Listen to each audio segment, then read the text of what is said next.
Hello, my name is Jessica and welcome back to my channel. I have recently, as of September, started doing commentary, mainly covering the 8 passengers case, and I dabble a little bit in comedy, so check out my last video of Jody, Kevin, Johnny, and an unknown person at the Connections conferences singing and dancing. It's hilarious. But today's video is all about Pam and the break-in at the Franke house. So if you don't know much about Pam Boster, I did make a video all about her of what I know, but she is one of the co-founders of Connections. She is the president of the Connections Foundation, and it has been unknown where the 2 other children that were in Jody and Ruby's care were, because Russell had said that the 2 were back at the house. So I will roll this clip from KUTV and then tell you what I think. I just obtained some new documents today from the Springville Police Department. They outlined how they were looking with DCFS for 2 of Ruby Franke's children on the day of her arrest, so the end of August. They ended up searching Ruby Franke's home in Springville after they received a warrant. They didn't find the children there. They did talk to a couple other family members, and they determined after looking at surveillance video from one of the child's place of employment.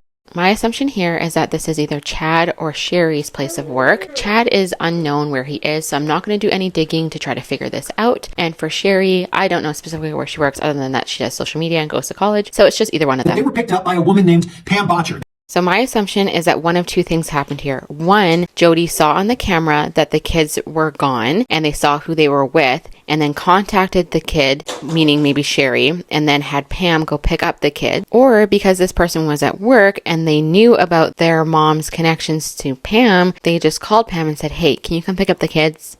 Or they used the surveillance footage to just track Pam's whereabouts, but they would have to have like reasonable doubt that Pam was heavily involved in order to do that, is my assumption. I'm not a lawyer and don't know every law. As the 3rd member of Connections classroom, they found the 2 children at Pam's house in American Fork. And interesting fact about Pam's house, she's been there since 2002, but Jody had that address as a registered address for her in 2013. And this was her last known address prior to her house that she had built in Ivins. So my personal suspicion is that Jody lived with Pam and Pam's husband, Roy.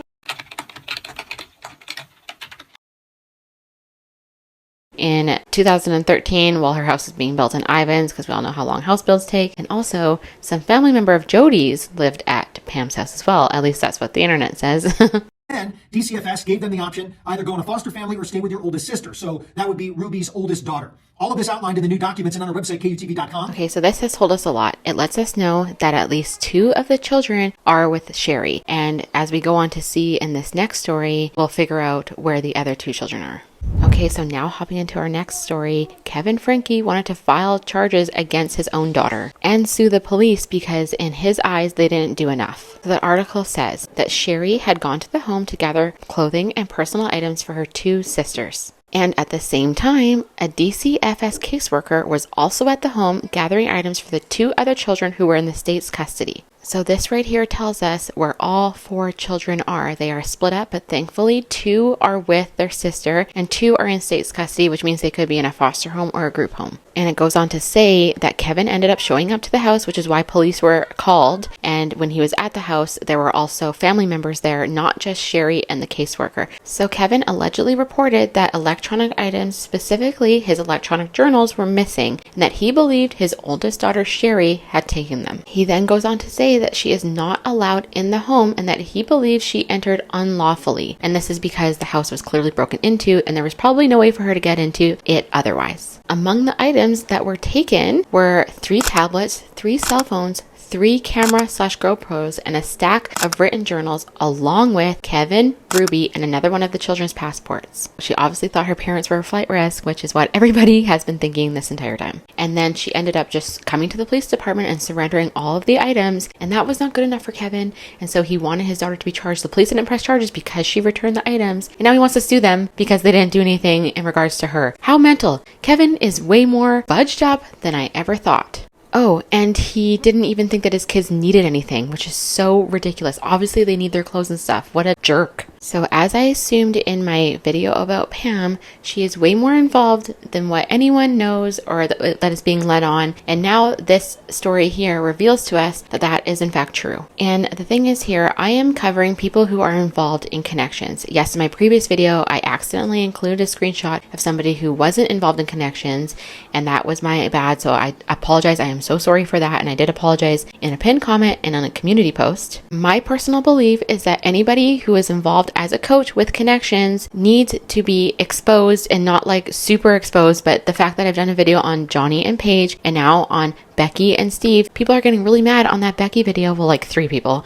because they personally know her, but they were helped by her. And unfortunately, it is up to the individual who decides to go under Jody to do their vetting on who they're learning from. If they would have done a simple search of the internet, they would have saw that she got her license taken away. So it's not my problem that these people chose to go under Jody and maybe now they're not doing connections. All these videos are out there and all the proof is out there that these people were heavily involved in connections, are, who cares? The thing that is really annoying me and just pissing me off is that the people of connections, no one has come forward and said they denounce what she's done and how awful it is. And yes, we were former leaders with them, but we have no association to her right now. No, all these little trolls are coming out and defending their people because you know what? They live in this bubble in Utah where they don't really know what is existing in the world outside of their little bubble. But the leaders themselves have not said anything. So I think that they need to come up and speak and say something before more people expose them and more people do even more digging than I did, okay? The only digging I did